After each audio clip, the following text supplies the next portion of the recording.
Here I am thinking about life. Oh, with my friends, staring at the sun and a beautiful mountain. Beautiful. Looks a bit scary. Why do I have this picture? Because the topic today is about life philosophy. It's very hard to picture, you know, life philosophy. I read a book called A Guide to the Good Life by William B. Irving, an American student of philosophy. Well, it's teacher in philosophy. Philosophy, of course, is the study of what is that? Philosophy, the study of why we do things, or morality. What's good and what's bad. That's a topic that an English teacher like me is maybe not qualified to talk about, but I am a human being, and so are you, I hope. Maybe you're AI. That's another question for another matter. But yeah, so this is about philosophy and what is the good life? I can't really answer that, and it's one of those topics that it feels dangerous to talk about. There are three topics that we're not supposed to talk about in polite conversation. One is politics, one is sex, and the other one is religion. And kind of religion and politics are kind of mixed together. That's all part of your philosophy, I think. So anyway, I'm kind of interested in the topic though, and one thing I do like is the belief or the philosophy of stoicism or stoic. I think in Japanese you can say stoic, but it kind of means being very severe and not you know not eating sweets and don't drink alcohol and that kind of thing. That's not really the meaning of stoicism. Stoicism, the way of thinking of a stoic, just really means thinking about things that you control and thinking about things that you don't control. The things that you don't control, you shouldn't worry about. The only thing you can really affect is yourself and your reactions to things that happen to you.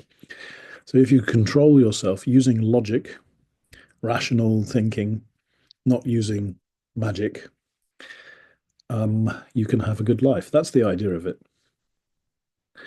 Anyway, it's a one of those difficult topics with lots of difficult vocabulary and difficult ideas. So here's just 5 points that I got. Things I really enjoyed in this book, A Guide to the Good Life. Number one, there's no need for mysticism, spirituality, or any faith. You can believe in God and stuff, but you don't have to be a good Stoic.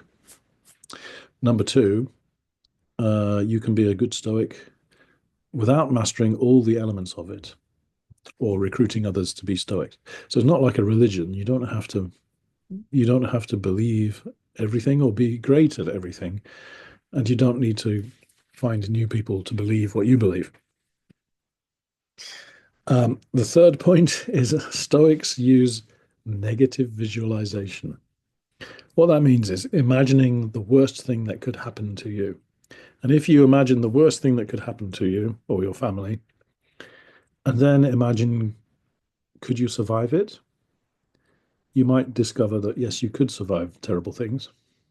But also, if you imagine terrible things happening to you or your loved ones, it makes you appreciate them while they are alive and here. So instead of arguing with your kids or with your parents, you could think, well, one day they will be dead or I will be dead. Do I really want to spend my time arguing with them? And probably the answer is no. So maybe I should appreciate them more. That's the idea. Negative visualization, negative bad point. Visualization, visualize, seeing things, imagining how things could be. Whew. Okay, number four. It's okay and in fact desirable. It's a good idea to deflect, push away anger and insults with humor.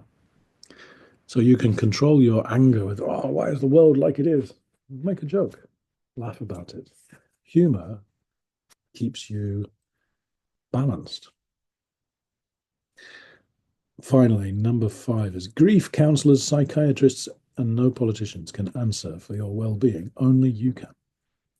It means that only you can decide to be happy. You can talk about getting help from counselors or help from here or help from there.